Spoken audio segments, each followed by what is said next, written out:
Dinner হোক বা বাড়িতে গেস্ট আসুক, আপনারা কিন্তু এই রেসিপিটা একবার ট্রাই করে দেখতেই পারেন।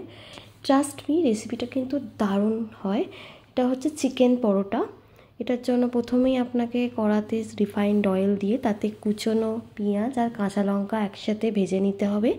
তারপর আদা আর রসুনের পেস্ট দিয়ে আবার একটু নাড়াচাড়া করে নিয়ে তাতে পেঁয়াজটা একটু লাল লাল হয়ে যাবে, মশলাটা একটু লাল লাল হয়ে গেলে আমি এবার দিয়ে দেবো চিকেন মশলা, তারপর দেব গরম মশলা। গরম মশলাটা কিন্তু বাড়িতে বানানো। আর দেবো একটুখানি গোলমরিচের গুঁড়ো।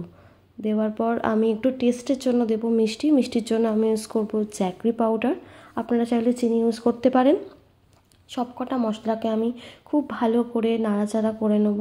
দেখুন মশলা থেকে একটু তেল ছেড়ে আসবে, তারপরে আমি দিয়ে দেবো আগে থেকে সেদ্ধ করে জল ঝরিয়ে রেখে মিক্সার গ্রাইন্ডারে আমি পেস্ট করেছি জল ছাড়া।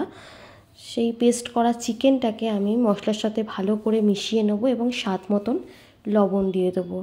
দেওয়ার পর এবার আমি আরেকটা জায়গাতে ময়দা নেব, তাতে লবণ আর দেব রিফাইন্ড অয়েল আর আগে থেকে কুচিয়ে রাখা ধনেপাতা দিয়ে ভালো করে ময়দাটা আমি মেখে নেব। মেখে নিয়ে আমি 10 মিনিট মতন রেস্টে রেখে দেবো ময়দাটা। তারপর আমি ময়দাটার মধ্যে পুর ভরে দেবো, চিকেনের পুরটা ভরে দেবো যেটা আমি রেডি করে রেখেছিলাম।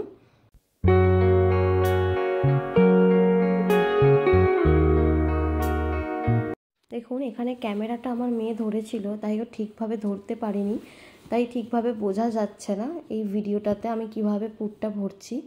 ও ঠিকভাবে আইডিয়া করতে পারিনি ক্যামেরাটা কিভাবে ধরতে হবে। এইভাবে আমি প্রত্যেকটাতে পুর ভরে নেব। ভরে নিয়ে আমি একটা একটা করে এবার বেলে নেব।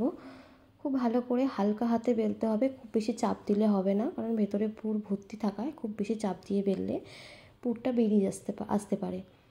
এবার আমি একটা একটা করে ভেজে নেব। আমি ঘি দিয়ে ভাজবো, আপনারা চাইলে রিফাইন্ড অয়েল বা যে কোনো তেল দিয়ে ভাজতে পারেন।